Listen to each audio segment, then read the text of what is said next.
Salam solusi. Teman-teman semua, kita hari ini akan menemui beberapa kelompok dan dalam kelompok ini nanti akan mendiskusikan sesuai dengan topik-topik yang sudah dibagi. Kita berharap ada masukan, ada kritik, ada pertanyaan dari kita yang sedang mengamati video ini. Mudah-mudahan ini menjadi salah satu bagian dari proses pembelajaran kita supaya kemudian hari kita menjadi lebih baik lagi.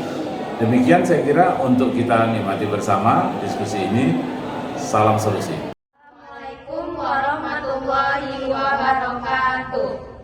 Alhamdulillahirabbil alamin wassalatu wassalamu ala asrofil anbiya'i wal mursalin wa ala alihi washabbihi ajmain. Yang pertama-tama marilah kita panjatkan puji syukur kita kehadirat Allah Subhanahu wa taala yang telah memberikan kita berlimpah nikmat. Di antaranya nikmat kesehatan dan kesempatan. Di sini kami akan menjelaskan tentang materi perbandingan ilmu dan pengetahuan. Di sini saya akan bertanya kepada saudari Rizka. Apa sih pengertian ilmu itu sebagai pengetahuan, ilmu itu sebagai aktivitas, dan ilmu itu sebagai metode? Coba saudari jelaskan. Baik, terima kasih. Saya akan menjelaskan singkat, yaitu ilmu sebagai pengetahuan itu ialah ilmu adalah sesuatu kumpulan yang sistematisnya atau sebagai kelompok pengetahuan teratur mengenai pokok soal atau subjek matter gitu.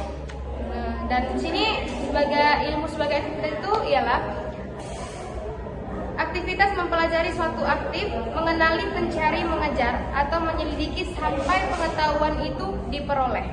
Dan ilmu sebagai metode itu adalah metode untuk menangani masalah-masalah atau kegiatan penelahan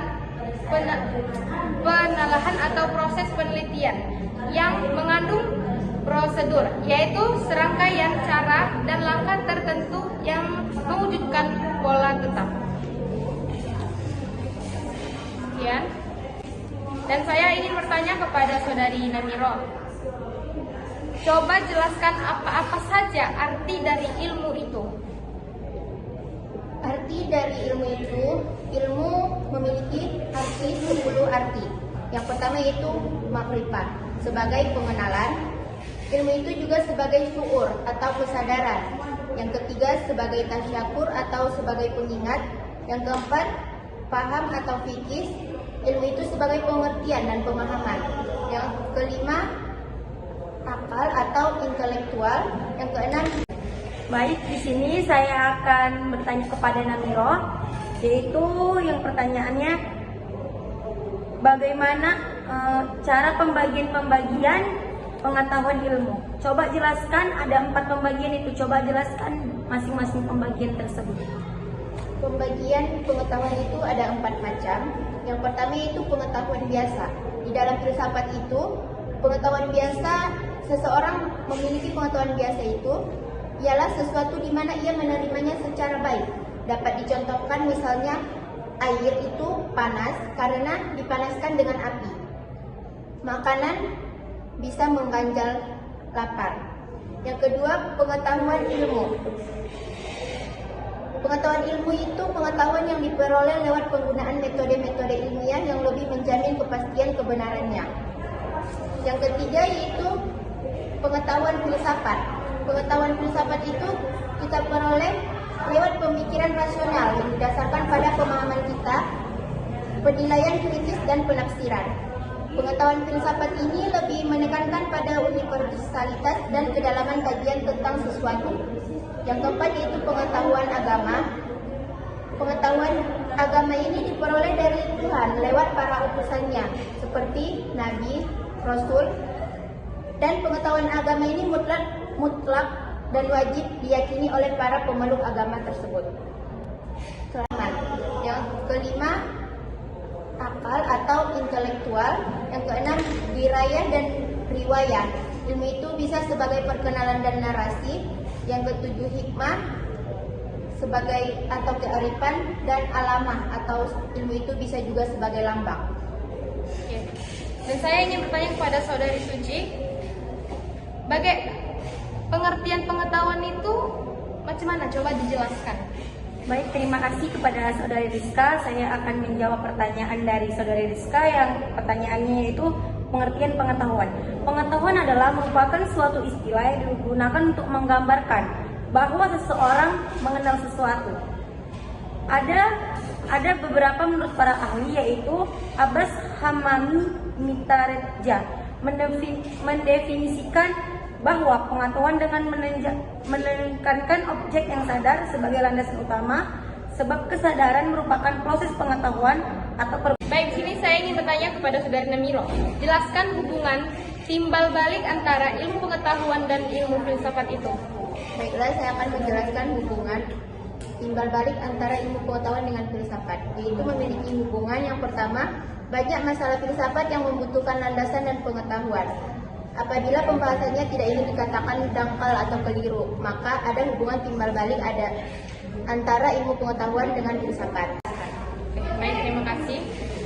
Saya akan menjelaskan singkat itu ilmu sebagai pengetahuan itu ialah ilmu adalah sesuatu kumpulan yang sistematisnya atau sebagai kelompok pengetahuan teratur mengenai pokok soal atau subjek matter gitu. Dan di sini ilmu sebagai aktivitas itu ialah aktivitas mempelajari suatu aktif, mengenali, mencari, mengejar, atau menyelidiki sampai pengetahuan itu diperoleh. Dan ilmu sebagai metode itu adalah metode untuk menangani masalah-masalah atau kegiatan penelahan atau proses penelitian yang mengandung prosedur, yaitu serangkaian cara dan langkah tertentu yang mewujudkan pola tetap. Sekian. Dan saya ingin bertanya kepada Saudari Namiro. Coba jelaskan apa-apa saja arti dari ilmu itu. Arti dari ilmu itu, ilmu memiliki 10 arti. Yang pertama yaitu makrifat, sebagai pengenalan. Ilmu itu juga sebagai syuur atau kesadaran. Yang ketiga sebagai tasyakur atau sebagai pengingat. Yang keempat paham atau fikih. Ilmu itu sebagai pengertian dan pemahaman. Yang kelima akal atau intelektual. Yang keenam. Baik, di sini saya akan bertanya kepada Namiro, yaitu yang pertanyaannya bagaimana cara pembagian pengetahuan ilmu. Coba jelaskan, ada 4 pembagian itu. Coba jelaskan masing-masing pembagian tersebut. Pembagian pengetahuan itu ada 4 macam. Yang pertama itu pengetahuan biasa. Di dalam filsafat itu, pengetahuan biasa, seseorang memiliki pengetahuan biasa itu ialah sesuatu di mana ia menerimanya secara baik. Dapat dicontohkan misalnya air itu panas karena dipanaskan dengan api. Makanan bisa mengganjal lapar. Yang kedua, pengetahuan ilmu. Pengetahuan ilmu itu pengetahuan yang diperoleh lewat penggunaan metode-metode ilmiah yang lebih menjamin kepastian kebenarannya. Yang ketiga yaitu pengetahuan filsafat. Pengetahuan filsafat itu kita peroleh lewat pemikiran rasional yang didasarkan pada pemahaman kita, penilaian kritis dan penafsiran. Pengetahuan filsafat ini lebih menekankan pada universalitas dan kedalaman kajian tentang sesuatu. Yang keempat yaitu pengetahuan agama. Pengetahuan agama ini diperoleh dari Tuhan lewat para utusannya seperti Nabi, Rasul. Dan pengetahuan agama ini mutlak dan wajib diyakini oleh para pemeluk agama tersebut. Assalamualaikum warahmatullahi wabarakatuh. Rabbil alamin, wassalatu wassalamu ala asrofil anbiya'i wal mursalin wa ala alihi wa sahbihi ajmain. Yang pertama-tama marilah kita panjatkan puji syukur kita kehadirat Allah Subhanahu wa taala yang telah memberikan kita beribu-ribu nikmat. Di antaranya nikmat kesehatan dan kesempatan. Di sini kami akan menjelaskan tentang materi perbandingan ilmu dan pengetahuan. Di sini saya akan bertanya kepada Saudari Rizka.